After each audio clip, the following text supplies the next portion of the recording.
When you asked about when you are with people from very different faith traditions or cultural traditions that really challenge our Christian faith and that we may have been taught are demonic or unholy and ungodly to be around, the theater does offer opportunities to have to be in that space and confront that space. And as a Christian, I feel for myself, I'm always having to ask those questions. A couple of years ago, I was invited to take part in the development of a project in Canada as a performer. It was going to be a devised piece. We were taking a full year to devise it, and then it would be produced. It was produced in Toronto at a festival. But the woman who was the director and who has a lot of experience devising theater was a woman of faith, and her faith is Baha'i. And she has always wanted to be able to bring her faith out of the closet, as many of us Christians would like to feel like we can be honest where we go and talk about our own faith. And so she set about the goal of that all the performers would be of different backgrounds, culturally, spiritually, and that we would pray together as part of our rehearsal process. So that both terrified and thrilled me, the notion of it. And I think it goes to your question earlier about, I thought I'm going to go into a room and I'm going to pray with people, First Nations gentlemen, Baha'is, people from various, and also atheists. And I prayed a lot about it, and I had a few people at home praying for me. This was a year-long process of developing this piece. But I thought, Lord, I have to trust you.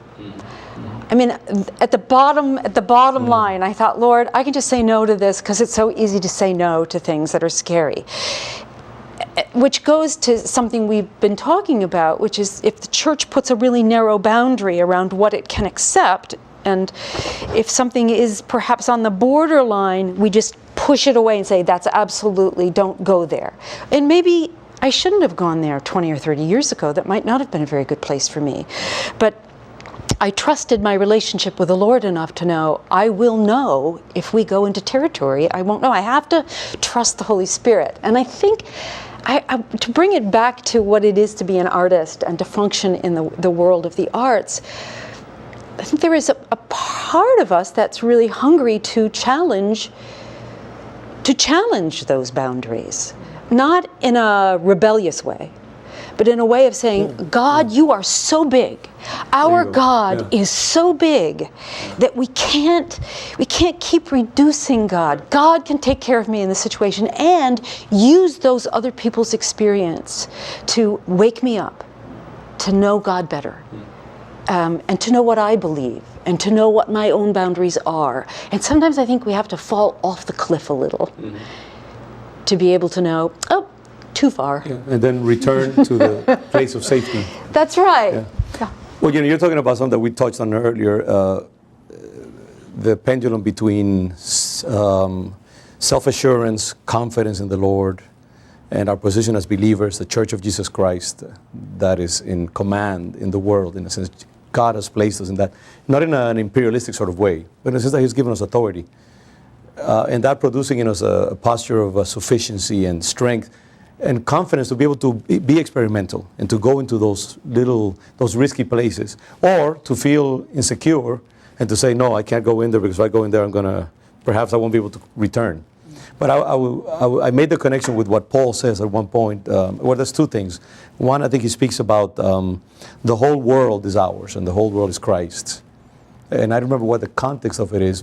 But the other connection is the one where food's sacrificed to idols. And he says, what are idols? Idols are nothing. If you find yourself in a place where, food that has been sacrificed and dedicated to idols is being consumed and is offered to you, give thanks and eat confidently, because idols are nothing. Now, if you feel somewhat scared or afraid, and you don't have that posture of faith that allows you to consume it confidently, don't eat it. But this idea, and I also made the connection of going into a Chinese restaurant or an Indian restaurant and having to pass through an idol there with the incense and so on and so forth, and a little pin in my mind saying, should I be here? But then the other side is, I'm a believer. This is totally neutralized.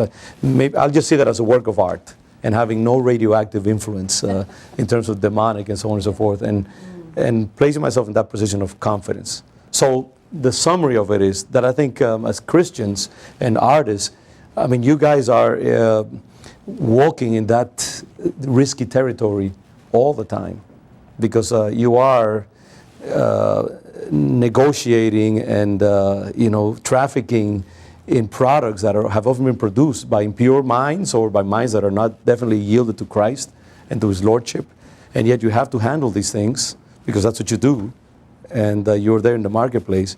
So you have to make that choice every day. Do I handle this, or do I stay away? Do I put myself in a position where my Christian sensibility can be of use to these people who might not otherwise enter into contact with any believer, and run the risk that involves? Or do I stay in the safe place of total orthodoxy and safety? But I think you need to do that. And as an adult and a mature artist, I think where we set boundaries is different than when we're in a developing place. It's like Marya is saying, that would I have done that 25 years ago? Maybe I would have, and maybe it wouldn't have gone as well. So I think because we're all educators, the notion of this, I think, is an area where the arts and the church could work together. Is, I think, when the church fails in helping young people in knowing Scripture and discerning and being able to negotiate that, then I think it's difficult for the 20-year-old to be very cocky and make the same choice that Marya made at a later point in her life, to say, sure, I can do all that. I'm a cowboy, I can handle anything. And you think, no, you can't. Actually, you shouldn't be in there because you're going to do damage. And I think because this is where I would say the culture has shifted in the last 30 years, I think anything that I did in the 1980s was very edgy within the church. Now that's not true, because the church is mostly consuming everything that culture is making. And I think in a large part without a lot of this kind of discernment of how is this influencing me? How is this affecting my spirit? Or how is this affecting how I view relationships or how I view my body? I think there's a lot of naivete right now, and I think there's a sociological piece to it, is that in some ways Christians for generations have been felt a little bit starved in culture, and so now it's just like smorgasbord, and I'm going to eat way too much. And maybe that I think that's a helpful way to look at it, is that maybe we're falling off the cliff a little bit, and we'll adjust ultimately. But there are moments, because I've got boys that are teenagers, and media restrictions are like a major aspect of where we've had conflict. But now that they're growing in their faith, if I had to attribute one thing to why my 19 and 17-year-old son have a serious relationship with the Lord, it's because I restricted media. I really think that's true. I think now they're at a place, and my older son is now at a place where he's now wanting to see movies that we didn't let him see when he was younger, and I think now you're ready. Now you're ready to take in a lot of those things. But at 13 or 14, as a steady diet, it was going to make you a different kind of a person. And now I think you're other kind of person. And I feel like that there's a kind of a sloppiness right now. But I understand it. I'm sympathetic to this kind of like, I've been deprived of this for so long. This is so fun. And right now the media is a playground. Digital stuff, what it's capable of doing for cheap. You can make movies, all this stuff is like, it's worth exploring. But I think there are Christians that are doing a lot of stuff that probably in 20 years will say, that was really awesome, but not necessarily edifying, and I don't know that it helped you in your discernment process. But you can't make that decision for somebody else. Everybody's got to kind of find their way. But as an educator, I can make that for my students. And we're not going to do this play, but I am going to push that button. I'm going to push it here. This one, we're not going to do Miss Saigon with high school students. I'm sorry. As a male director, I'm not going to, be having a bunch of 14-year-old girls. It's not responsible. But there's public high schools that are doing Miss Saigon all the time, and maybe it's okay, I don't know, but I just feel like, well, I don't feel good about that, but maybe there's something else where we can push that a little bit, Well, as an artist, you probably have more authority to say that than, let's say, a pastor, because the pastor might be seen just as being, too straight and too narrow anyway, because that's what's expected of pastors. But you have the experience, you have the credibility. You can't be accused of being anti-arts, and I think then you can be an informant that has the credibility to speak about those boundaries. And I think that's where artists can be very useful to the church. Yes. Because you are those explorers going into those risky places and emerging hopefully healthy and whole in your spirituality and very complex. And then being able to say, well, I've been there and this is what I believe is good, this is what's not as good.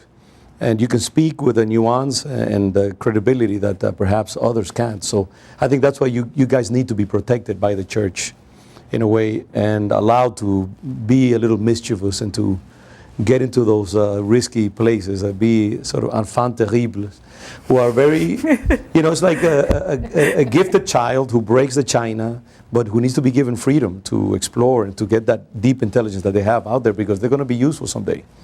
And so I think that's what the church needs to understand, that your kind, so to speak, your species is, yes, it is. It can make life uncomfortable for us, let's say in the pastoral place. But you need to be given that freedom, because if you truly love Christ, then you have a gift that we need to have to inform us and to enrich us. And then we take that and we mix it with other things, and then we present it to our congregations. But we won't be the same because you are there. But you need to be given that freedom. I think that's a very important way of defending the role of the artist in the church.